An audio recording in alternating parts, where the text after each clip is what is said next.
manfa'an tuhimmat dunia. Amin ya rabbal alamin.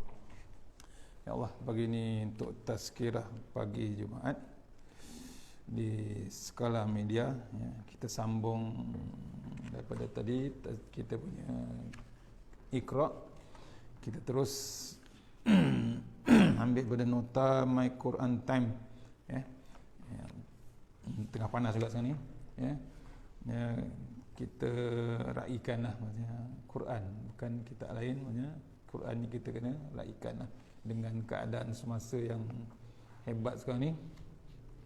Nampaknya kita relax ya, kita di Selangor lagi hebat sebenarnya ya. Makin lama makin juara. Okey. Tukar-tukarlah Selangor Negeri Sembilan, Sabah kan. Gila-gila lah, dia tak macam Piala Malaysia ya. Malaysia setahun sekali. Sekarang ni hari-hari ya. Allah uji tu dahsyat sangat. So sambil-sambil Allah uji tu, kita jangan marah, kita jangan apa, tapi itulah cara-cara untuk kita dapat pahala ya. Bila dapat pahala, Allah bagi pula Quran Time 4 jam satu hari di TV saja. Kita boleh tengok 24 hours dekat Facebook, YouTube, semua ada. Maksudnya janganlah kita leka, jangan kita lupa hadiah Allah Ta'ala ya. Kita sambung balik tadabbur surah Al-Fatihah. Ya, tengok kita dah baca makna belum? Dah. Ar-Rahmanir Rahim. InsyaAllah ya.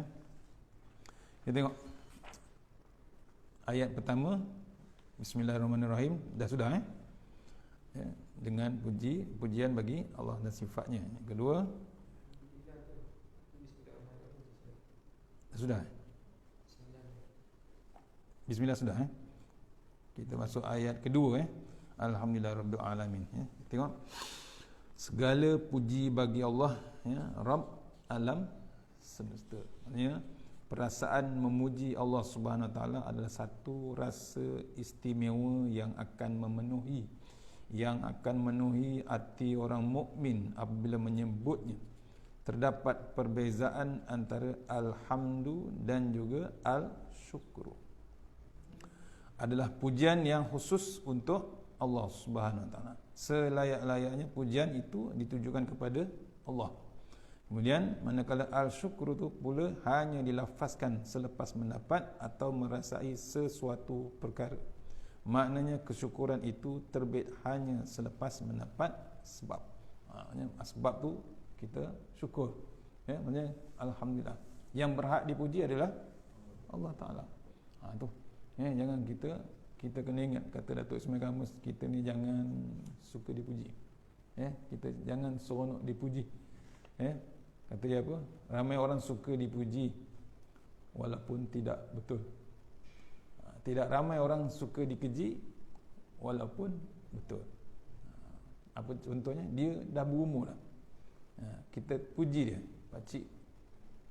Pakcik nampak muda. Suka tak dia? Suka. Kadang-kadang suka, seronok dia. Seronok pasal apa? Pasal dia kita puji benda yang tak betul. Tak betul. Suka dia. Terus habis sikat. Terus habis sikat rambut. Cuba kita kata dia, Pakcik nampak tua bangka. Marah tu dia.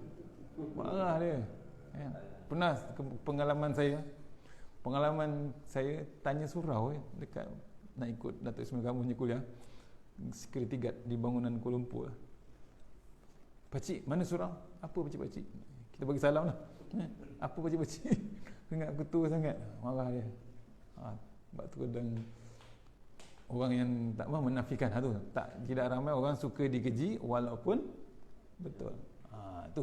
Sebab tu bila kita ni, bila orang puji, apa kita sebut? Alhamdulillah. Jangan kita tambah lagi. Syaitan non-stop. Syaitan ni tak berhenti. Dia bisik.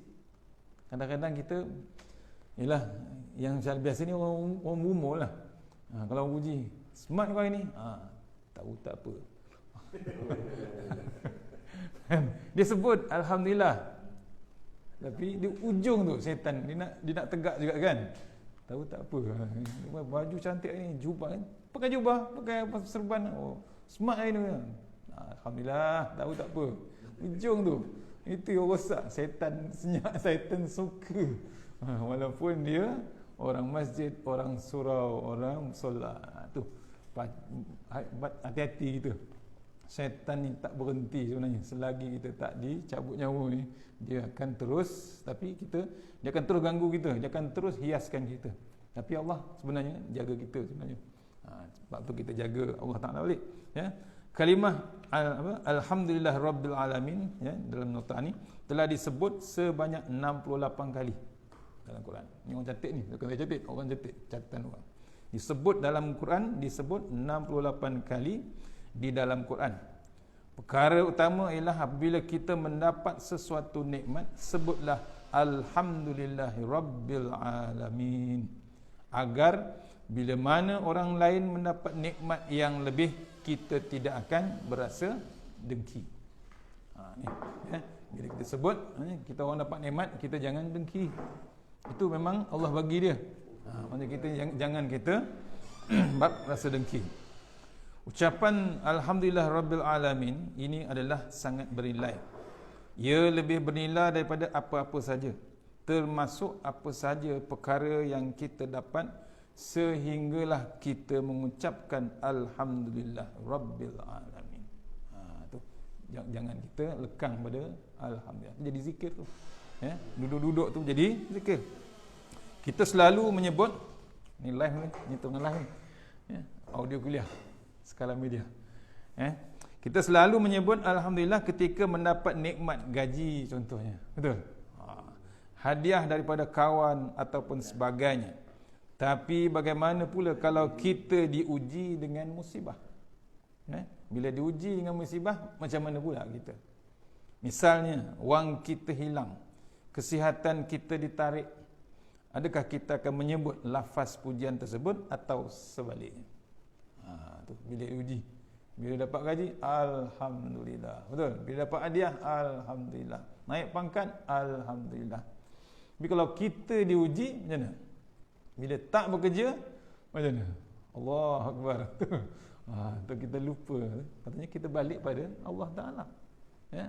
Accident ke, jatuh ke, macam mana, tak payah itulah, tercucuk pin ataupun terselumbar ni pun, ke mana kita sebut? Balik kepada Allah Ta'ala. Innalillah.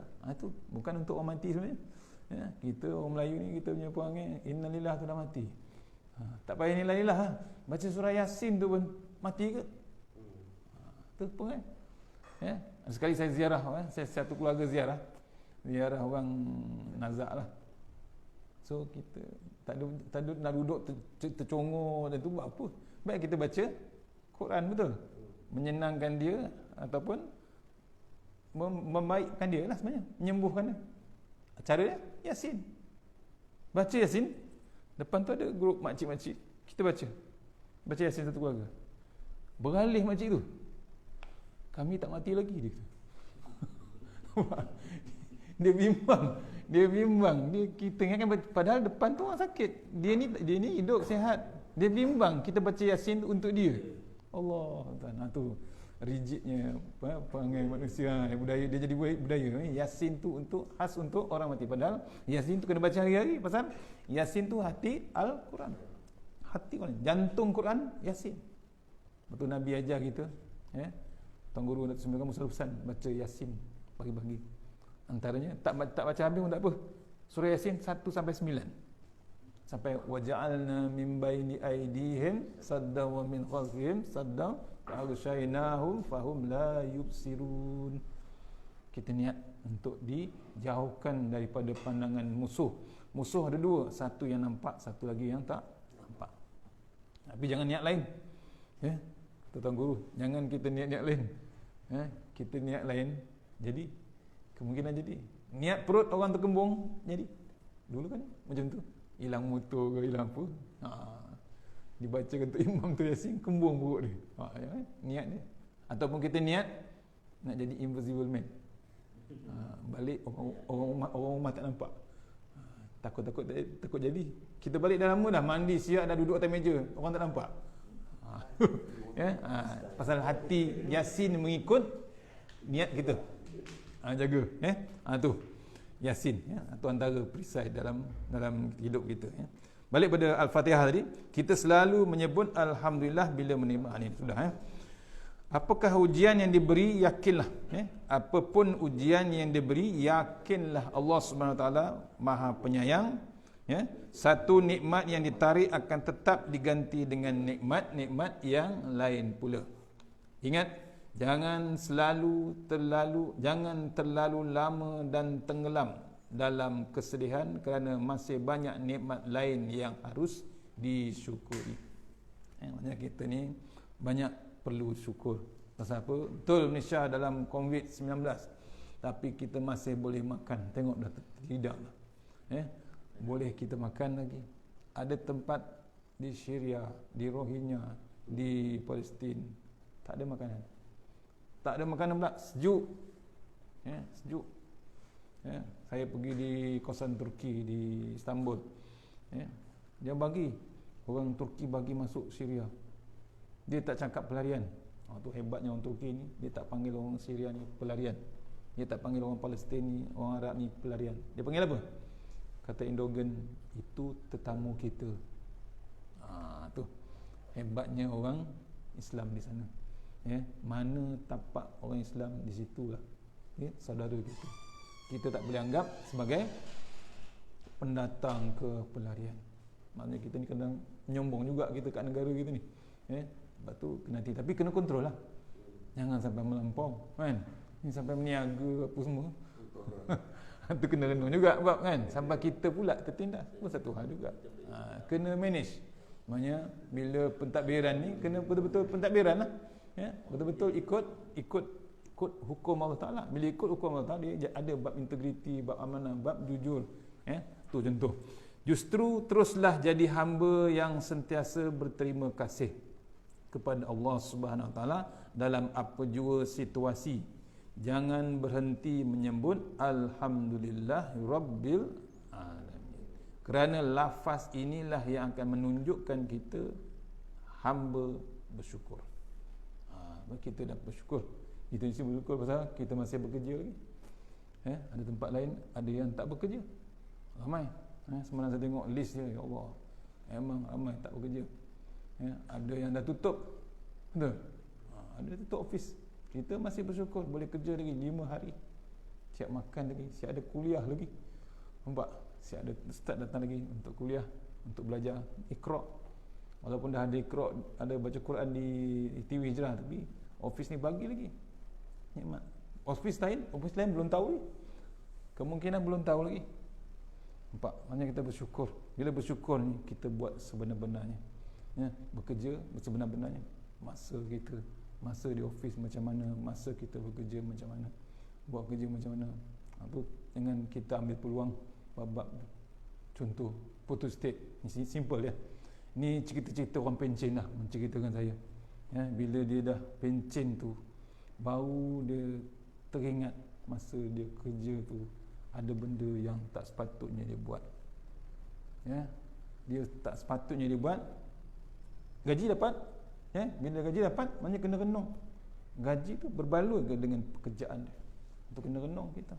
Bila pencen dia cerita, saya tegur pakcik-pakcik macam mana? Dah biasa dia kerja government. Contohnya government. Masa tu government apa? 9 to 5 contohnya. Tu kadang-kadang payah. Amanah tu kena jaga. Bila amanah tu tak jaga, bila berumur, waktu berumur tu dia sesal tak berhenti. Meleleh mata, kaki dah kena potong, kencing manis. Baru dia teringat perkara-perkara pelik-pelik yang dia jadi maksiat dengan Allah Ta'ala ni pun dia lakukan. Baru dia teringat waktu dah berumur. Waktu dia tengah kerja, waktu dia masih muda lagi, dia tak beringat. Waktu bila tu? Pasal apa? Benda-benda tu jadi darah daging. Bila darah daging, yang halal tu masuk dalam badan kita, dia jadi darah. Betul? Kita makan Bismillahirrahmanirrahim, ada yang halal, betul? Yang halal tu masuk jadi darah. Darah tu akan jadi sebati dengan badan kita. Kalau yang Bismillahirrahmanirrahim, Allahumma barik lana sampai habis, betul halal, alhamdulillah, dia jadi positif. Naik ke darah pam jantung naik terus ke otak. Bila naik ke otak, kalau halal, alhamdulillah, positif. Yang kita bimbang yang tidak halal. Bila tidak halal, dia naik jadi darah, naik ke otak terus jadi apa? Negatif. Simple je, basic. Tu bila yang tak halal, ya. Bila tak halal jadi negatif, apa jadi? Dia akan tentang Islam. Dia akan benci hadis. Dia akan benci bab-bab pengajian macam ni, bab majlis semua. Dia tak nak tengok pun My Quran Time. Dah juzuk ke-7 dah sekarang. Betul? Dah juzuk ke-7 My Quran Time. Allah bagi hadiah. Susah dia nak tengok. Dia lagi tengok movie. Betul? Suka lagi buat movie. Bab Quran, padahal Allah dah bagi peringatan hebat. Allah dah bagi peringatan hebat sekarang ni. Hanya kita kena renung. Macam semalam juzuk ke-7 ayat ke berapa semalam menceritakan bab arak tu. Arak khamar. Khamar ni apa? Arak. Bahasa Arab khamar tu penutup. Orang perempuan pakai tudung, betul? Tutup. Bila tutup kan cantik. Habis.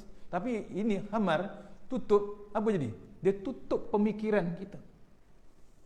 Kita dah Allah bagi pemikiran cantik, boleh explore, boleh develop macam-macam, boleh terima. Tapi bila masuk je khamar, yang diharamkan tu.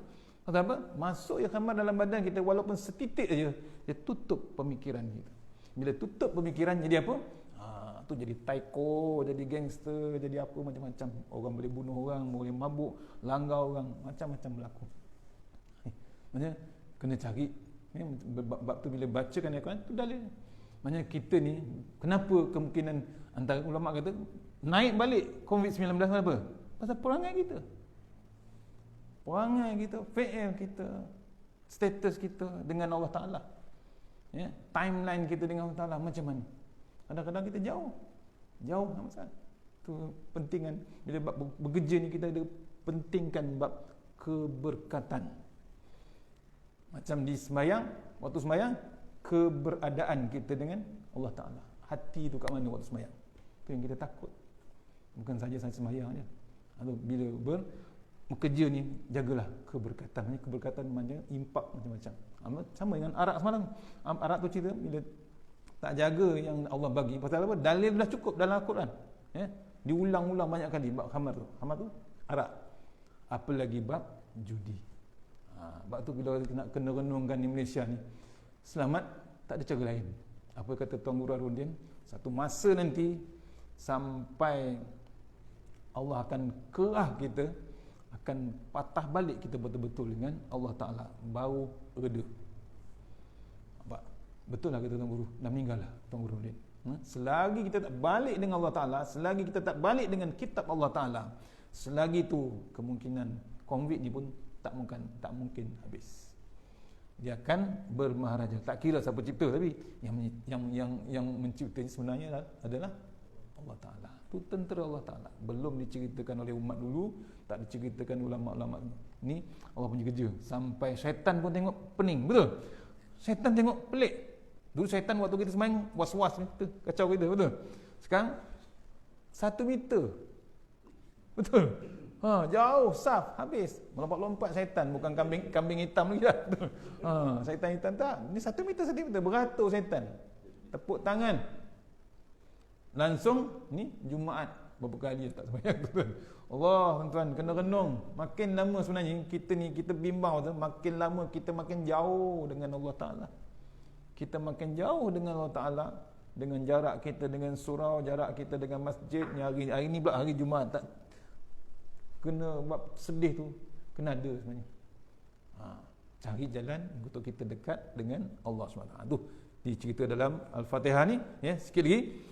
Boleh kan lagi? Boleh ya? Cukup dah. 9 sikit lagi. Tambah sikit.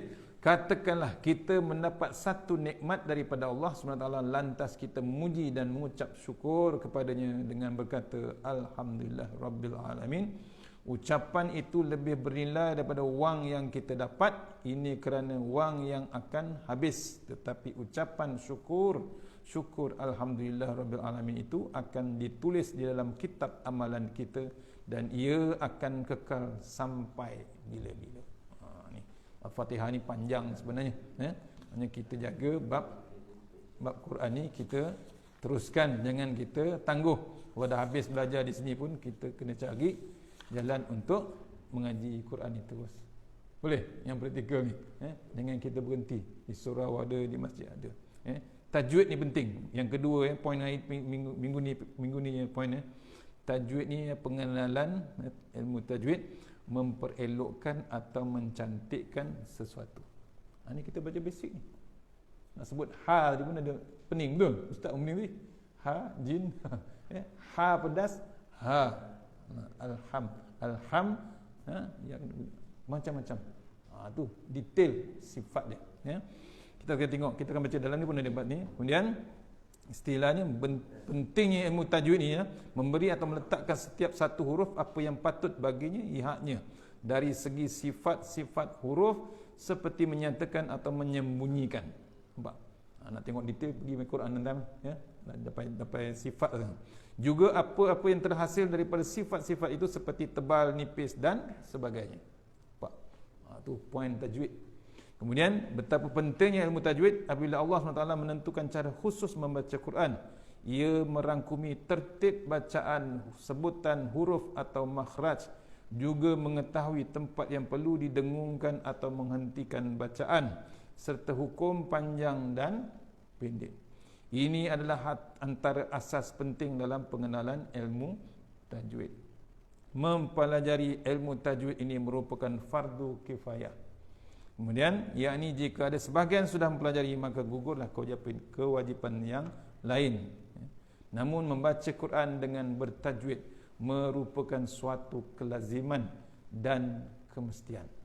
Dia macam bukan bahasa Inggeris, dia bukan bahasa Malaysia. Quran ni satu yang special, hadiah daripada Allah Ta'ala.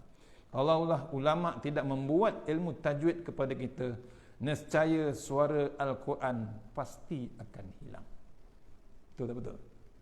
Kalau ulama dulu tak buat, kita ke mana Quran kita? Bayangkan penatnya Rasulullah, kuatnya Rasulullah memperjuangkan Al-Quran sampai mati syahid sahabat, sampai macam-macam diseksa dengan bab Al-Quran. Dulu tak ada baris, dulu tak ada titik, betul? Tak ada baris, orang tulis je. Tapi sekarang kita dah siap nota lah, siap ada baju, Iqra' lah, asing-asing, huruf-huruf satu-satu. Allah tuan, nikmat yang paling hebat. Maknanya kita kena bersyukur lah. Boleh? Mudah-mudahan bab pengisian Quran, bab pengajian Quran, bab Iqra' ni kita teruskan, jangan berhenti. Selagi kita hidup, saya baca tadi, salah satu mati ke jalan Allah Ta'ala, tengah-tengah mengaji, kita mati syahid di sisi Allah SWT. Syahid ni maksudnya kita hidup, mati tu mati, fizikal mati, tapi dalam kubur Allah uruskan kita. Yang pertama, dalam kubur kita, orang yang mati syahid bukan perang saja. Yang perang tu beruntunglah waktu masih boleh perang. Yang kita ni tengah mengaji, salah satu kita tak dapat perang, kita jihad jalan Allah Ta'ala ialah mengaji ilmu Quran atau mengaji ilmu. Kubur kita Allah uruskan. Yang kedua, kita sebenarnya orang yang mati syahid ni masih hidup. Kenapa kata masih hidup? Semangat juang tu masih diteruskan orang lain. Kita perjuangkan nama Allah Ta'ala, kita perjuangkan hukum Allah Ta'ala, perjuangkan agama Allah Ta'ala. Kita mati, orang lain teruskan. Itu maknanya hidup, maknanya panjang lagi umur kita, panjang lagi kehidupan kita. InsyaAllah takat tu pagi ni, mudah-mudahan pengisian ni kita dapat bawa, kita sampaikan mana yang baik, terbaik terus daripada Allah Subhanahu Wa Ta'ala, yang lemah daripada kita sendiri. Kita tutup majlis dengan Al-Fatihah. Alhamdulillah. Iyyaka na'budu wa iyyaka nasta'in. Shiratal ladzina an'amta 'alaihim. A'udzu billahi minasyaitonir rajim. Bismillahirrahmanirrahim. Allahumma tawwil a'marana wa sahih ajsadana wa nawwir qulubana wasabbit imanana wa ahsin a'malana wasi' arzaqana wa ilal khairi qaribna wa an syarrina wa qdi hawadina fid din wa dunya wal akhirah. Ya Allah, panjangkan umur kami, sihatkan badan kami, terangkan hati kami, tetapkan iman kami, elokkan amalan kami, luaskan rezeki kami, dekatkan kami kepada kebajikan, jauhkan kami daripada kejahatan, tunaikan hajat kami. Tahasanna bil jabar wa tasamna malakut allazi la yamut isrif anal bala wal waba innaka ala kulli syai'in qadir. Wa sallallahu alaihi wasallam walhamdulillah. Assalamualaikum warahmatullahi wabarakatuh.